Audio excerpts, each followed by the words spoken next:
Kembali lagi di satu SKS bersama tempat bercakap. Kali ini kita akan membahas tentang apa itu toxic relationship. Kita akan masuk kepada pengertiannya dulu ya. Jadi kata toxic ini jika diterjemahkan secara harafiah akan menjadi kata racun. Dan definisi racun menurut KBBI itu zat yang dapat menyebabkan sakit atau kematian. Yang pertama, Mimin akan mengutip pernyataan dari Dr. Lillian Glass. Dia adalah seorang psikolog asal Amerika. Penelitiannya ini pada tahun 1995 tentang toxic relationship. Ia berkata bahwa toxic relationship adalah segala bentuk hubungan antara dua individu yang tidak saling mendukung dan terdapat konflik di dalamnya yang mana terdapat tendensi atau kemungkinan untuk merusak satu sama lain.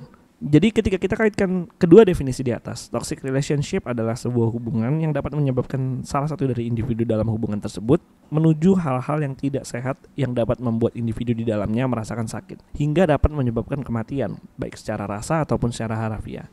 Lantas, apa sih ciri-ciri toxic relationship ini? Mengutip dari bolde.com, terdapat 7 jenis toxic relationship yang akan Mimin jelaskan dengan singkat. Yang pertama adalah hubungan yang di dalamnya terdapat satu orang yang ingin memiliki kuasa penuh. Dalam hubungan jenis ini, terdapat hanya satu individu yang tidak memberikan kesempatan pada partnernya untuk memiliki power, kuasa yang dapat mengontrol dirinya sendiri. Hubungan ini cukup sering terjadi pada kehidupan saat ini ya. Biasanya dalam satu hubungan itu pasti ada yang powerful dan powerless. Yang kedua, hubungan yang di dalamnya terdapat rasa kompetitif, yang mana seorang individu tidak ingin partnernya melebihi dia. Dalam hubungan jenis ini, seorang individu suka melakukan pembanding-bandingan, yang mana dia tidak akan mengalah ketika partnernya lebih dari dia. Ketiga, sebuah hubungan yang di dalamnya terdapat seorang individu yang menggunakan masa lalu dari dirinya atau pasangannya untuk membuat alasan untuk perilaku buruknya. Ini udah cukup umum banget ya, karena sebenarnya kan nggak fair atau nggak adil ketika seorang menggunakan masa lalu sebagai tameng atau serangan pada pasangannya. Masa lalu jelas sudah tidak bisa diubah dan pastinya ya sudah lewat. Keempat, sebuah hubungan yang di dalamnya terdapat rasa cemburu dan insecure yang berlebihan. Cemburu merupakan tanda sayang, tapi perasaan negatif apapun yang dilakukan secara berlebihan biasanya dapat membuat sebuah hubungan menjadi tidak sehat. Banyak diantaranya yang karena cemburu berlebihan, partnernya dilarang sepenuhnya untuk kontak dengan lawan jenisnya. Padahal kan terkadang kita butuh hal tersebut untuk menjalankan pekerjaan dan tentunya kontak dalam yang batas yang wajar. Kelima, hubungan yang di dalamnya terdapat ketidakjujuran dan saling menutup-nutupi. Nah, jenis hubungan ini cukup banyak dan sering banget terjadi ya. Menutup-nutupi mungkin memang bagian dari privasi. Itu tidak masalah. Tapi kalau sudah sampai tahap tidak jujur, berbohong, dan segala jenis alasan lainnya, disitulah termasuk ke dalam hubungan ini. Termasuk perselingkuhan, penyelewengan, dan segala macam jenis hubungan pada orang lain yang tidak diketahui oleh pacarnya. Ini juga termasuk ke dalam jenis kelima. Jadi kalau misalnya ada orang yang selingkuh, yang main belakang, dan lain-lain, itu masuk ke dalam toxic relationship jenis kelima ini ya. Keenam, sebuah hubungan yang di dalamnya terdapat adiktif atau ketergantungan akan sesuatu yang berlebihan. Mungkin penjelasannya seperti ini. Ketagihan di sini mengacu kepada sebuah kegiatan atau sebuah barang. Katakanlah dalam sebuah hubungan terdapat individu yang gemar minum minuman keras secara berlebihan, harus setiap hari, dan membuat pikiran terhadap pasangannya menjadi tidak jernih, berlaku seenaknya dan tidak memperhatikan sang pasangannya.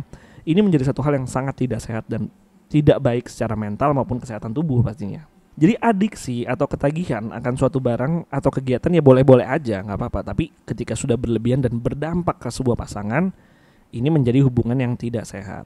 Dan yang terakhir dan paling sering terjadi yaitu adalah hubungan dengan kekerasan atau abusive relationship.